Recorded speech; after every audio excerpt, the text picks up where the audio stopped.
जब world war to का साया पूरे दुनिया पर था, भारत में आज़ादी की मुख्य लड़ाई नॉन वायलेंस का रास्ता ले रही थी। लेकिन उसी वक्त एक क्रांतिकारी विदेश में एक जबरदस्त प्लान बना रहा था। नाम था सुभाष चंद्र बोस और उसका हथियार इंडियन नेशनल आर्मी। यह है एक ऐसी कहानी जो आज भी अक्सर भूल दी जाती है।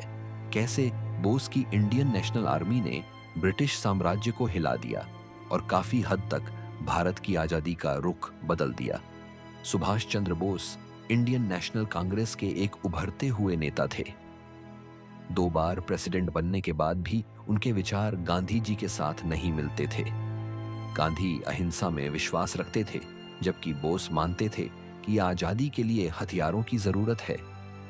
1939 में कांग्रेस से इस्तीफा देने के बाद बोस ने विदेश में मदद ढूंढना शुरू किया। 1941 में ब्रिटिश की नजर से बचकर भारत से भाग निकले। उनकी डेयरिंग एस्केप आज भी एक लीजेंड बन चुकी है। बोस पहले जर्मनी गए, जहां उनकी हिटलर से मुलाकात हुई। उसके बाद वो जापान गए, जहां उन्होंने जापानी कब्जे वाले दक्षिण पूर्व एशिया में इंडियन नेशनल आर्मी का नेतृत्व संभाला। बोस ने इंडियन नेशनल आर्मी को दोबारा संगठित किया। उनमें जोश भरा नारों से जैसे जय हिंद और मुझे खून दो, मैं तुम्हें आजादी दूंगा।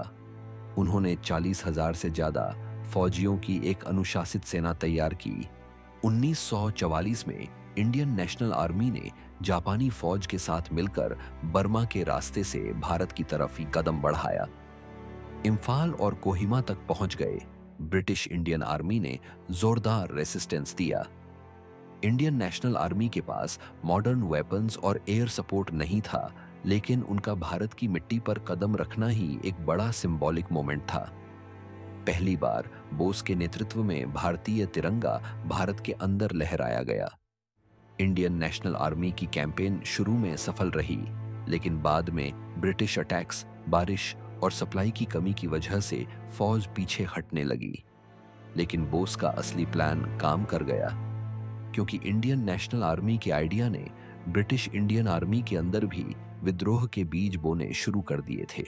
जंग के बाद 1945 में इंडियन नेशनल आर्मी के अफसर प्रेम कुमार सहगल, शाह नवाज खान और गुरबख्श सिंह ढिल्लों पर दिल्ली के रेड फोर्ट में ट्रायल चला। पूरे भारत में प्रोटेस्ट होने लगे। पब्लिक का सपोर्ट इतना ज्यादा था कि रॉयल इंडियन नेवी म्यूटिनी 1985 तक हो गया, जहां ब्रिटिश नेवी के भारतीय फौजियों ने भी बगावत की। ब्रिटिश इनविंसिबिलिटी का इल्यूजन टूट चुका था।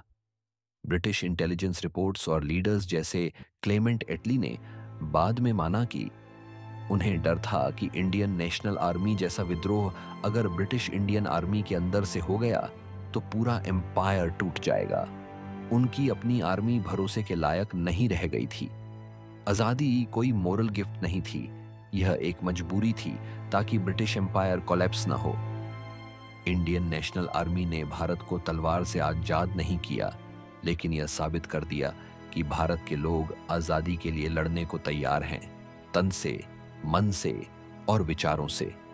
सुभाष चंद्र बोस 1945 में गायब हो गए। कहा जाता है कि ताइवान में प्लेन क्रैश हुआ, लेकिन उनकी मौत आज भी एक मिस्ट्री है। उनका इम्पैक्ट आज भी जिंदा है। उन्होंने एक फौज बनाई, विदेश में भारतीयों को जोड़ा, फौजियों में क्रांति की चिंगारी लगाई और ब्रिटिश के भरोसे को हिला दिया। सुभाष चंद्र बोस ने सिर्फ एक सेना नहीं बनाई, उन्होंने एक पूरी जनरेशन का हौसला जगाया। इंडियन नेशनल आर्मी युद्ध नहीं जीत पाई, लेकिन उन्होंने ब्रिटिश रूल की जड़ें हिला दी। आपके हिसाब से क्या इंडियन नेशनल आर्मी का साइकोलॉजिकल इम्पैक्ट ब्रिटिश राज के लिए आखिरी चोट था? नीचे कमेंट करके बताएं। और ऐसे ही और भूली बिसरी आजादी की कहानियों के लिए चैनल को सब्सक्राइब करना न भूलें।